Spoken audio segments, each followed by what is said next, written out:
Juan Martín Pérez García, director ejecutivo de la Red por los Derechos de la Infancia en México. Antes que nada, muchas gracias por esta conversación. No, muchas gracias por la oportunidad de conversar.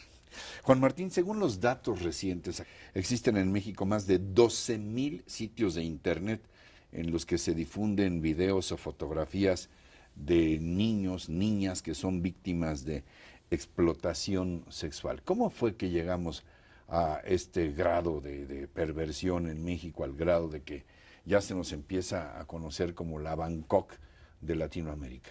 Bueno, yo creo que hay varios factores. El primero de ellos tiene que ver con un asunto geopolítico. Precisamente haciendo referencia a Asia, donde, digamos, los últimos 20 años se convirtieron en paraísos de turismo sexual, de producción de pornografía infantil. Ahí, digamos, los países comenzaron a tomar medidas muy fuertes, sobre todo evitando la impunidad, es decir, teniendo tolerancia cero a sus funcionarios y funcionarias implicados, por supuesto a gente local, pero especialmente al turismo sexual. Esto logró, digamos, en acuerdos con la Unión Europea. Venían aviones completos, charters de europeos, nada más al turismo sexual. Así es. Y esto hacía que muchos de los delitos que sucedían en el país no pudieran ser perseguidos en Europa. Se hicieron modificaciones, la propia Unión Europea asumió el compromiso que esto significaba, digamos, precisamente por esta gran cantidad de turistas europeos, que muchos de los delitos comenzaron a ser perseguidos en la Unión Europea. Esta lógica de impunidad, de tolerancia cero y evitar la impunidad en los países de Asia y en Europa, llevó a que, obviamente estamos hablando aquí de crimen organizado transnacional, buscan lo que han denominado otros como el efecto cucaracha, buscan otros lugares donde pudieran encontrar más fragilidad institucional, por supuesto impunidad y corrupción, y eso significó esencialmente en los últimos 15 años Costa Rica y Centroamérica. Pero se comenzaron a dar cuenta, y aquí hay que asumir nuevamente el crimen organizado transnacional, el caso mexicano, comenzaron a diversificar sus fuentes de financiamiento. Ya no era solamente el tráfico de sustancias, migraron al tráfico de personas, y ahí encontraron que niños y niñas migrantes no acompañados especialmente eran presa fácil y, digamos, de control total para toda la industria que ahora tenemos en este país. Estamos hablando de una liga necesariamente entre la trata tal cual y el Internet. ¿Qué tan complicado o qué tan fácil es acceder a través de Internet? No solo a la visualización ya de suyo perversa de niños y niñas en actos sexuales, sino a la conexión para efectuar actos sexuales a través de estos enganchadores, de estas redes, de estos conseguidores. Sí, bueno, tenemos ahora con las redes sociales un abanico así muy amplio de posibilidades. Digamos, hablaré de lo más cotidiano, las adolescentes en secundaria que en este proceso de autoidentidad e hipersexualización que se está dando, se toman selfies y que los comparten entre sus grupos de pares. Lamentablemente esto, al estar en Internet, rápidamente se distribuye, y ahora hay sitios de Facebook, por ejemplo, específicamente que han recolectado estas colecciones de imágenes de adolescentes de toda América Latina, no solamente el caso mexicano, o incluso están segmentadas ya por peruanas, mexicanas, incluso de Sinaloa, no sé, se pueden buscar. Esto ya se ha documentado, y bueno, aunque no hay una relación directa de hostigamiento o acoso escolar con homicidio, sí el hecho de verse expuestos en las redes sociales, que no teníamos hace 30 años, digamos, eso ha proyectado, digamos, y multiplicado las posibilidades.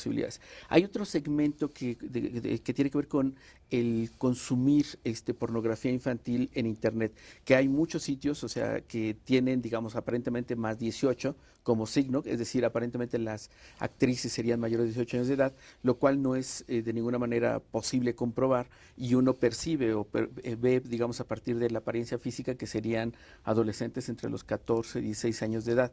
Ahí faltan controles. Mucha de esta producción se da en México, otra en los Estados Unidos, donde hay controles un poco más estrictos, y otras se está dando mucho en Centroamérica y en Europa. O sea, se están produciendo videos de manera impresionante, de manera amateur o cuasi profesional o incluso profesional. Sí, hay de todas las variantes, y obviamente entre mayor producción es mucho más exclusivo y mucho más caro. Es decir, estos sitios ya no se accede con facilidad.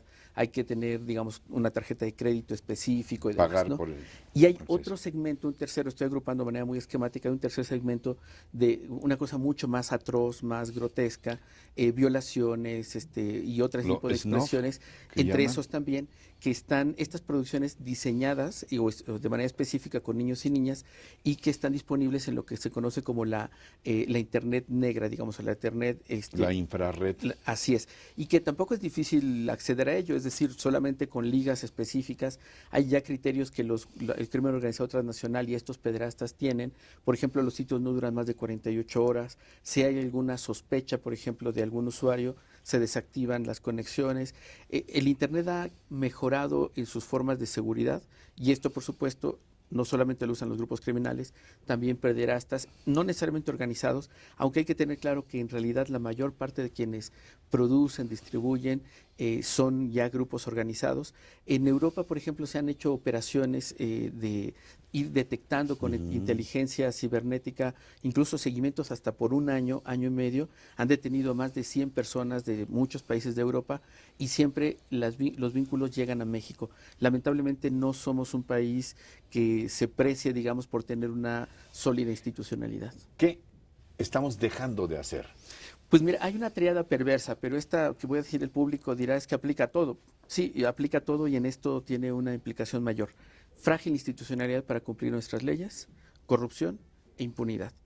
Cuando hablamos de delitos, especialmente cometidos contra niños y niñas, la garantía es impunidad. ¿Qué quiere decir? Que no pasó nada, finalmente. Sí, no va a pasar nada, ninguna autoridad vinculada, incluso presidentes retratados ahí, y no va a pasar nada. Estos tres elementos van a estar presentes, lamentablemente, en este caso de pornografía y prostitución infantil. Hay que destacar que Aliados, la organización que monitorea el tráfico de pornografía infantil en el mundo, una organización con sede en España, considera a México el segundo país, tanto productor como consumidor de pornografía infantil. Estamos hablando a nivel mundial. A nivel mundial. ¿Quién es el primero? España ocupa el primer sitio, México el segundo lugar. ¿Tiene algo que ver la hiperproducción de este tipo de materiales con la descomposición social en un momento dado, el abatimiento del ánimo público? Se me ocurre España, el desempleo, problemas en México de violencia, sobre todo en diversas zonas del país. ¿Hay algún patrón de correspondencia? Sí, claro, hay varios. O también cómo se explica que países muy desarrollados como Alemania o Holanda manden hordas de consumidores de aviones completos, decíamos charters, de personas que van a consumir, literal, a consumir no solamente pornografía, sino relaciones sexuales con niños. Así es. Quiero retomar brevemente a Zygmunt Bauman, un sociólogo polaco que murió hace poco, que desarrolló la teoría de la sociedad líquida, que explicaba en este asunto específico de la pornografía y prostitución infantil que nuestra sociedad contemporánea tiene una doble moral, una cara en la cual se muestra, pues digamos, peinado, sonriente y demás, pero una cara atroz que está sustentada en el consumo y todo se vende. En esta cara bonita, por supuesto que nos escandaliza, nos preocupa pensar en el consumo de niños como productos, objetos sexuales, pero detrás la economía, mucha de ella está asociada directamente al consumo de pornografía de muchos tipos. Estamos hablando ahora de niños, pero está la zoofilia y muchas otras variantes, y que los consumidores, que además hay que agregar, tenemos serias dificultades en nuestra vida sexual en general, lleva a que los niños y las niñas puedan ser consumidos. En la psiquiatría se ha encontrado que los consumidores de pornografía o los que ya ejecutan relaciones sexuales con niños tienen un problema serio de relaciones con mujeres adultas o con sus parejas adultas. Y obviamente los niños y las niñas representan esa fragilidad que le da a la persona la sensación de dominio, de poder, cuando el sexo está asociado a una lógica de control. Finalmente, por ahora, porque este espacio se queda abierto. Gracias. Siempre. ¿Qué tendríamos que estar haciendo ya a nivel de gobierno, a nivel de país, para tratar de contener esta ola de pornografía y de explotación sexual infantil? El Comité de Derechos del Niño de Naciones Unidas le ha ya recomendado a México, y además hay que recordarlo, es obligatorio hacerlas, varias medidas, esencialmente tres. Una es abatir la impunidad.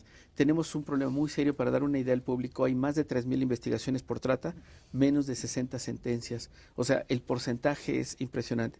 Tenemos que hacer modificaciones de ley que permitan realmente capturar a los responsables en toda la línea, por supuesto diferenciado, desde los que hacen producción, los que distribuyen y los que consumen, todos tienen que ser responsables. Y algo muy importante es tener programas específicos para las víctimas. Ahora mismo las víctimas no tienen muchas posibilidades si escapan, para poder ser atendidos o apoyados por las autoridades. Porque en nuestra ley, para poner un ejemplo, amerita que un niño o una niña no puede poner una denuncia si no es con un tutor.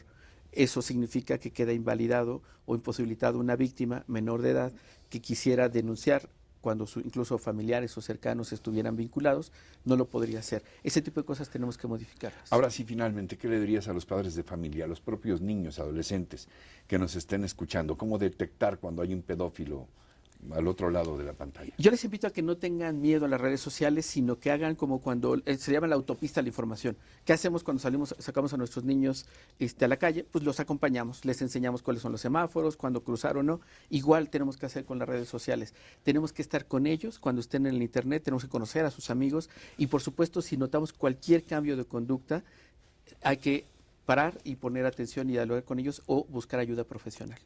Juan Martín, yo te agradezco mucho. Insisto en que este espacio se queda abierto para este propósito de hacer una labor conjunta para abatir este crimen para mí de lesa humanidad horrendo, Literal. que es la pornografía y la trata de niños con explotación sexual. Gracias.